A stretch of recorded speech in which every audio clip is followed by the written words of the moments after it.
ምንድነው እግዚአብሔር ሰው እኔ እሺ ኮንዶሚኒየም ተመዝግቤ ነበረ እሺ እና ያ ኮንዶሚኒየም ደግሞ ምንም ነገር ሳንቲም ውስጥ እኔ ለራሴም ለኑሮዬን ራሴ ተሯርጬ ስለሆነ እንትን የማደርገው ቆጥቤ አላቅምና በቃ እንደዚህ በዚህ ሰዓት ይወጣል ተብሎ የሆነ በቃ ቲክቶክ ላይ ሰማው ማለት ነው። በጣም ኦኬ ተጨናንቄ ነበርና ማጋ ልደውል የትስ በቃ እንትን ልበል ብዬ በጣም ግራ በገባኝ ሰዓት አንተ ከጸለይክልኝ በኋላ በሁለተኛው ቀን በሶስተኛው ቀን አልጋይ ላይ ቁጭ አልኩና ማሰብ ጀመርኩ። ማጋ ኦኬ ልደውል ይሄ እድል ሊያመልጠኝ ነው ብዬ በጣም ተጨነቅኩ።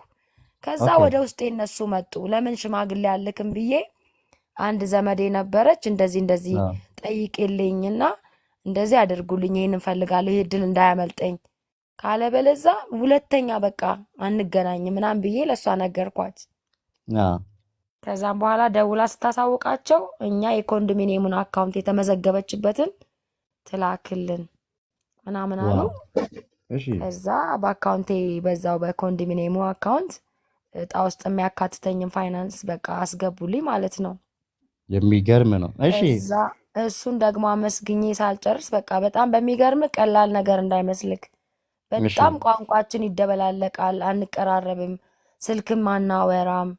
አሁን ደግሞ ቅዳሜ ዕለት እዚህ አሜሪካን ሀገር ላይ እዛ የምታመልክበት ቸርች ፓስተሯ መጽሐፍ ቅዱስ ያስመርቃል። እዚህ ቤዛ የሚባል ወደ አንበሳ ገራዥ አካባቢ ትልቅ ቸርች አለና እህ እዛ ትልቅ ፕሮግራም ምሳ ግብዣ ምናምን አለውና እዛ ላይ ሄደሽ እህቷ ነኝ ብለሽ እንድትካፈ ይፈልጋለሁ ብላ መጽሐፍ ቅዱስን የምገዛበት ሳንቲም በወንድሜ በኩል ልካ እዛ እንድካፈል አድርጋ ብቻ ምን እንድነው ልልክ የፈለግኩት ኔትወርካችን ተስተካከለ። ጌታን በአንተ ሲናገር የነበረው የተቋረጠ ኔትወርክ ይስተካከላል ነው ስትል የነበረው የሚገርም ነው።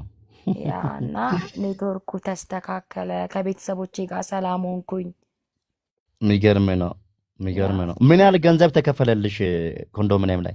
ያ እነሱ ቀጥታ እዛውን ያስገቡት 45,000 ብር ነው የሚያስፈልግ የነበረው። ቀሪው እሺ የነበረው ውስጡ ነበረ።